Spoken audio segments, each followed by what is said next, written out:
ನನ್ನ ಕವನದ ಶೀರ್ಷಿಕೆ ಮಡದಿಗೊಂದು ಪತ್ರ. ಪ್ರಿಯಳೆ, ನೀನು ತವರಿಗೆ ಹೋದಾಗಿನಿಂದ ನಾನಿಲ್ಲಿ ಆರಾಮದಿಂದ ಇದ್ದೇನೆ. ನೀನಿಲ್ಲಿದ್ದಾಗ ಸೊರಗಿದ್ದ ನಾನು ಮೈ ಕೈ ತುಂಬಿಕೊಂಡು ಗುಂಡು ಗುಂಡಾಗಿದ್ದೇನೆ. ನಿನ್ನ ಕೈಯ ಅಡುಗೆಯಿಂದ ಜಿಡ್ಡುಗಟ್ಟಿದ್ದ ನಾಲಿಗೆ ವೆಜ್ ನಾನ್ ವೆಜ್ಗಳ ಸೇವನೆಯಿಂದ ಚೂಪಾಗಿದೆ ಕತ್ತಿ ಅಲುಗಿನ ಹಾಗೆ. ಇನ್ನು ನಿನ್ನ ವಾಗ್ದಾಳಿಯಿಂದ ಪಾರಾಗಬಲ್ಲನೆಂಬ ವಿಶ್ವಾಸ ತುಂಬಿದೆ.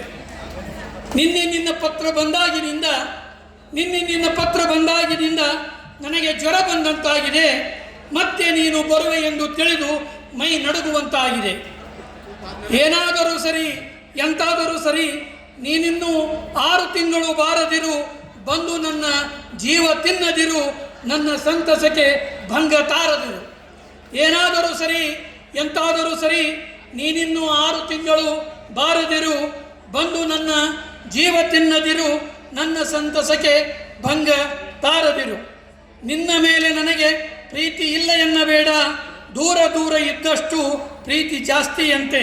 ಪಕ್ಕದಲ್ಲಿದ್ದರೆ ನಿನ್ನ ಮೊರೆತ ತಡೆಯುವುದೆಂತೂ ದೂರ ದೂರವೇ ಇರೋಣ. ಬೇಡ ಪ್ರಿಯೆ, ಬರಬೇಡ. ಹೇಳು ನಿಮ್ಮಪ್ಪ ನಿಮ್ಮವ್ವನಿಗೆ ನನ್ನ ನಮಸ್ಕಾರ. ಹೇಳು ನಿಮ್ಮವ್ವನಿಗೆ ನನ್ನ ನಮಸ್ಕಾರ. ನೀನಿಲ್ಲದೆ ನಾನಿಲ್ಲಿ ಕಾಣುತ್ತಿರುವೆ ಬಾಳಿನ ಚಮತ್ಕಾರ. ಖಂಡಿತ ನಾನಿನ್ನ ಕರೆಯಲು ಬರುವವರೆಗೆ ನೀನು ಬರಲೇಬೇಡ, ಕನಸಲ್ಲೂ ಕಾಡಬೇಡ. ದೂರವಿದ್ದುದರಿಂದ ದೇವರ ದಯೆಯಿಂದ ಇಬ್ಬರೂ ಚೆನ್ನಾಗಿದ್ದೇವೆ.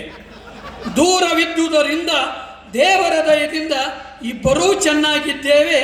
ನನ್ನ ಕಾಟ ನಿನಗಿಲ್ಲ, ನಿನ್ನ ಕೆಂಗಣ್ಣ ನೋಟ ನನಗಿಲ್ಲ. ಅಲ್ಲವೇ ಚೆಲುವೆ?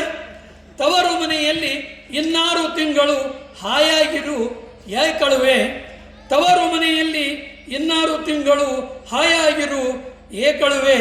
ಮರೆಯಲಾರೆ ನಿನ್ನ ತೊರೆಯಲಾರೆ, ಸುಮ್ಮನಿರು. ಖಂಡಿತ ಕರೆಯಲು